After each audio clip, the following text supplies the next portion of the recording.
Today's episode is brought to you by Mazars. SoundCartel. Well, here we are again. We're almost at the end of another year, and what a year it's been. In fact, with the immense challenges of the last 2 years, how should we approach 2022? From SoundCartel, I'm Nicole Goodman, and this is Business Essentials Daily.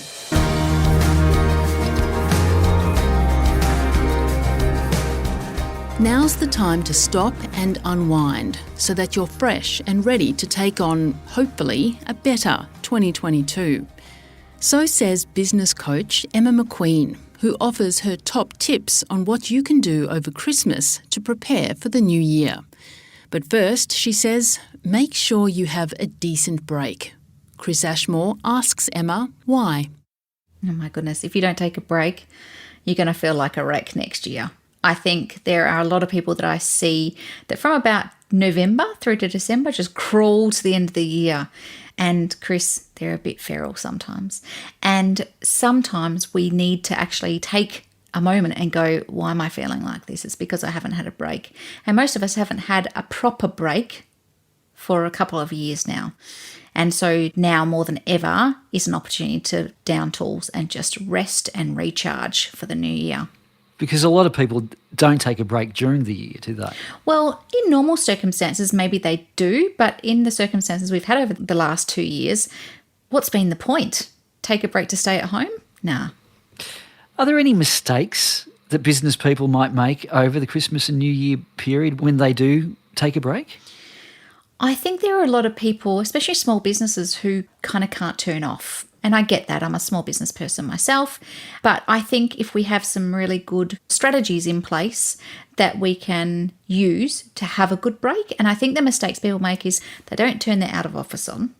They don't change their voicemail. These are just simple things that you can do to ensure that you actually have a decent break. And they don't outsource. So they feel like business stops while they stop and have a rest. And so if they can think about, okay, what do I actually need to do to have a decent break? It's probably some really practical small things. When you say outsource, what do you mean by that? Well, let's say I'm going on break and my team goes on break. We make sure that we've got an out of office on, but we also go, who else might we be able to outsource those emergency phone calls to? Or if there's some delegation that needs to happen, how do we keep things rolling? So our social media manager, do they look after things? What are the things that needs to keep the business rolling? And how do we outsource those over the period so that we actually do get a break? So the customers and clients who still do want to be in contact with you, there is an ability that they're not being ignored, is that right? Yeah, because you don't want to just drop off the face of the planet.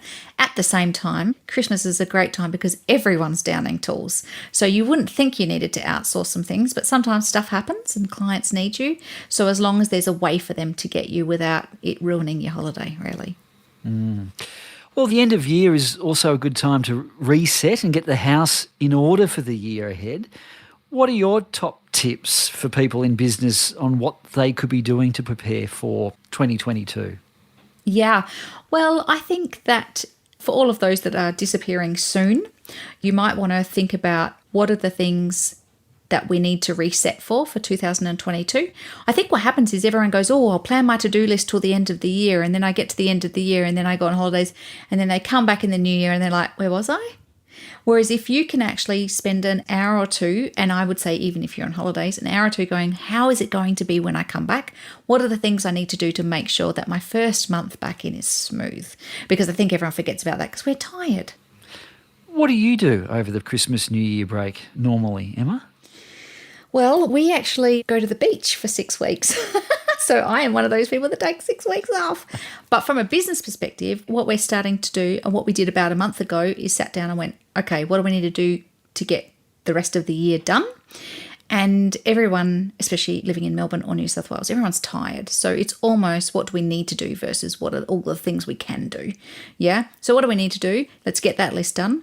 And then a couple of weeks after that, we did a what do we need to do to get ready for 2022? And we just compared those two lists just to make sure that we don't come back in and we should have done things in 2021 in preparation for 2022. So we want to make sure that we go and we're stress-free and that list is out of our head. Well, you're having 6 weeks. We're having a few weeks off at SoundCartel. But some businesses, they can't have a break, can they? In fact, industries like retail or hospitality, this is the busiest time of the year. Any advice for them?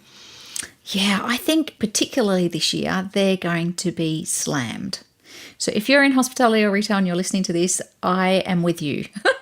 It's a really hard time because they have to make hay while the sun shines, right? Because we've been closed for so long.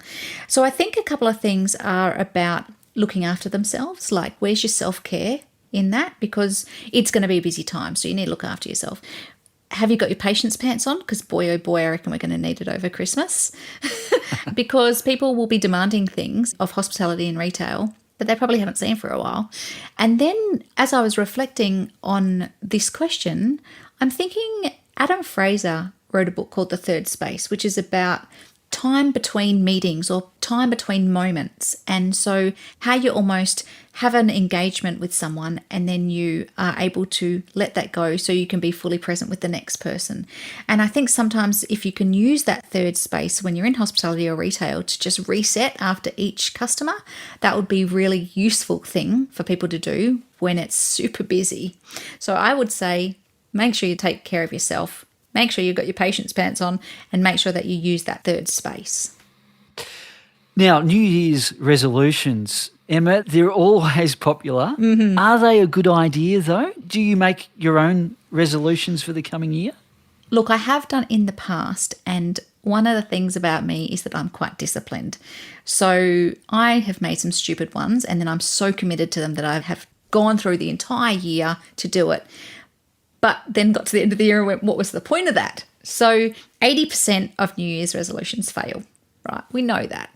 I don't make them anymore because I think if you make a New Year's resolution, you need to make sure that there's clarity about what the resolution is. You've got an accountability person and also that you've got some good habits in place, because what happens is, like any diet, let's say you go on a diet on the Monday and you haven't set yourself up for success, motivation fades. Same with New Year's resolutions. It fades, and then what have you got? Not much. So instead of New Year's resolutions, you could do some smaller goals, but make sure that you've got habits in place so that they stick. So for me, if I want to run a half marathon, I would make sure, if that's a New Year's resolution that I've got or a goal that I've got, I would go, right, how many times a week am I going to run? How am I going to train? How am I going to eat? How am I going to sleep? What are my rest days? You've got to have all that information to actually make them work. Otherwise, there's no point. Well, finally, with double vaccination rates across the country now above 90%, which is fantastic, how different do you think the business landscape will be in 2022 compared with what we've been facing in 2021? Well, if you'd asked me this at the end of 2020, I would have also said great. But seeing we're at the end of 2021, look, I'm an eternal optimist, and I think that everyone's very keen to get back to business. And I think there's definitely been a positive shift in the last few months of people just really wanting to get back to whatever our new normal is. And I think, no doubt it's been a rough couple of years, but I think people are very keen to put that behind us and to get on with things. And so I think the landscape is looking so much brighter than it has for the last couple of years. And I'm really looking forward to just watching everyone almost like come out of their little cocoon into a butterfly, you know. It's going to be awesome. That was business coach Emma McQueen.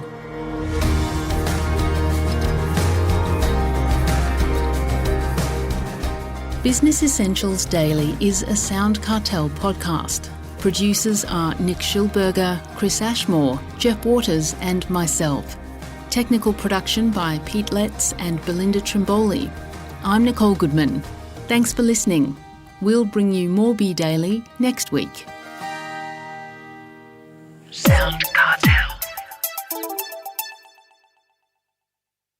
This episode was brought to you by Mazars. To find out more, visit mazars.com.au. That's mazars.com.au.